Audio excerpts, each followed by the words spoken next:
कर्नाटक के धर्मस्थला में सामूहिक रूप से कई लाशों के दफन किए जाने के मामलों में रहस्य और गहराता जा रहा है। धर्मस्थला कर्नाटक की उस जमीन को अब साइट 30 कहा जाता है।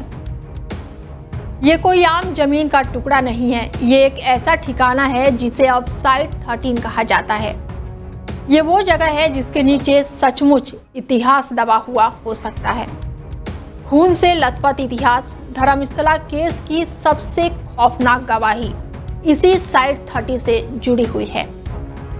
एक नकाबपोश गवाह जो खुद एक पूर्व सफाई कर्मी रहा है, उसने एसआईटी के सामने सनसनीखेज दावा किया है।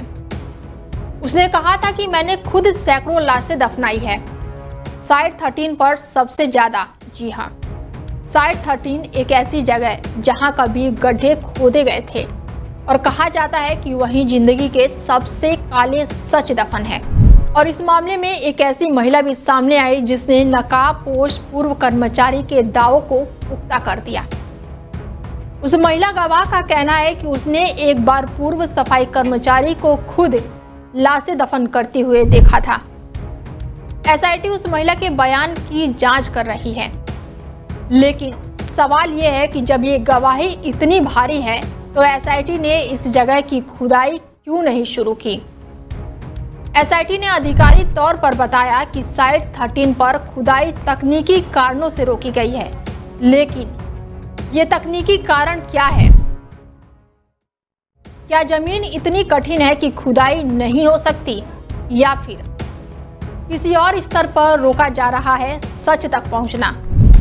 क्योंकि याद रहे, यही वो साइट है जहां पर सबसे ज्यादा लाशें होने का दावा किया गया था, और आज वही साइट पूरी जांच का सबसे बड़ा सस्पेंस बन चुकी है। अब तक एसआईटी की खुदाई साइट 6 और साइट 11A पर हुई, लेकिन सवाल यह है कि यहाँ पर क्या मिला है।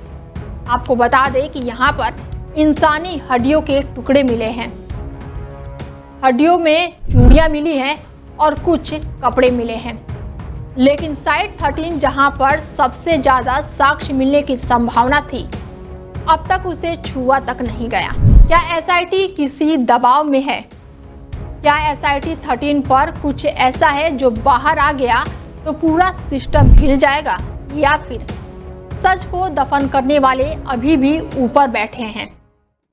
ये चुप्पी, ये स्थिरता डराने वाली है, क्योंकि साइट 13 की जमीन नहीं बोल रही, लेकिन शायद नीचे की चीखें अभी भी गूंज रही है। जब साइट 13 की खुदाई होगी तब सच्चाई शायद जमीन से निकलेगी, या फिर वही जमीन किसी और सच को हमेशा के लिए दफना देगी। फिलहाल आपका क्या कुछ कहना है? आप हमें कमेंट करके अपनी राय जरूर दें, और देश दुनिया की तमाम बड़ी खबरों के लिए बने रहिए हमारे साथ और देखते रहिए डेली 24 भारत। नमस्कार।